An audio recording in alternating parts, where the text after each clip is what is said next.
You know, on Mondays, it's time to get fit, and that's when we decide to stay here, and Sarah goes off and gets in shape. All right. This week, we're getting our balance back with a workout that helps burn your calories and strengthen your core. Stop touching me. And you might learn how to do the cabbage patch as well, like Coach G. Whoa. Hey? That's right. And it's harder than it looks, guys. It's one of those Bosu balls, you know, it's like all bubbly on the bottom. Yeah. Yeah.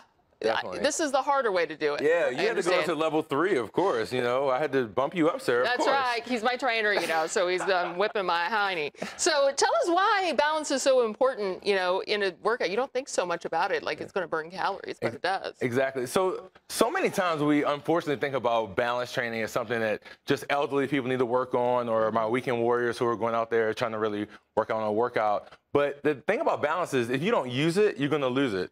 So we have to make sure we incorporate it into our workouts so we can prevent some of these injuries that might happen in our day-to-day, just walking down the street, tripping on the curb. Okay. So like you said, it helps injury, so you don't get injured and that kind of thing. So let's get right into how we can do that. So with Bosu ball is one of them, and not just standing here. Right. So the great thing about the Bosu ball is you can take a lot of your exercises that you use on a normal flat surface, like today we're going to do a squat, and we can actually make it into a balance training exercise.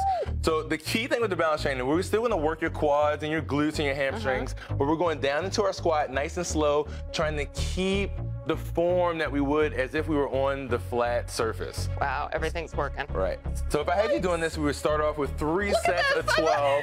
And as you can see, she's not faking. Her knees are shaking. I'm really not. But we're gonna try to go nice and slow. Unlike our other exercises where you might explode a lot, it's all about maintaining that balance. Let's go to the next thing. Whoa, that was good. I like that. Okay, before I fall on my face, let's go to the next one. All right, so the next one we have balance disc here. So one thing about the Bosu ball, a lot of people don't know, it's very expensive. It's usually between 150 and 200 bucks just for one unit.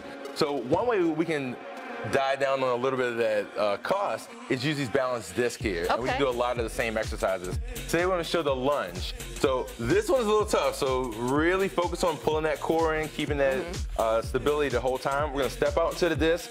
We're going to drop down that 90-degree angle, keep those shoulders back, and then push back up. Whoa, I almost fell there.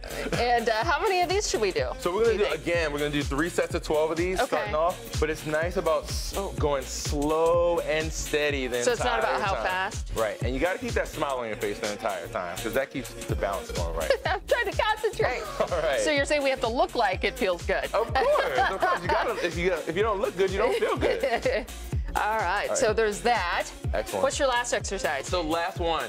Again, when we talk about balance, a lot of times we only think about lower body, but upper body balance is very important also. Just in our day-to-day activities, you know, you don't want to tear a rotator cuff or hurt any shoulder injuries. So we can take our regular push-up that we would do on the floor and put it on medicine balls and go down into our push-up, staying nice and stabilized, and press and back up. And again, for these, we're going to do 3 sets of 12. Okay. Oh, so you're going to make me do it. Oh, yeah, of course I'm going to make you do it. You have to. So is it one of those things that you kind of work up to the, like you can be on your knees for this one if it's tough. Yeah. But then when you get really good or stronger, I guess, you would do it this way? Definitely. So like any other exercise, you want to be slow and progress slowly so you don't have any injuries with it. So the hardest thing about this, as you guys can see, the ball is shaking all over the place. She's not making this. You have to go nice and steady because your muscles have to work twice as hard. So you're actually getting a more intense workout and you're burning more calories. Okay. And you don't have to like lift a big bar with weights on it. No, what you're actually going to find these little things. is when you're actually in an unstable surface, you're not going to be able to work in the same weights that you normally work out in. Because it's gonna burn a lot more calories and your body's actually going to work a lot more intense than it normally has to. All right. Coach G here getting us sweating. And I'm sweating already, guys. Stephen Allison, back to you. I am the same way as you. I tried doing that and just trying to like do not even a full squat, but just like a little bit, and I was like shaking like crazy, like trying to control your body. That I'd be afraid to do. Yeah.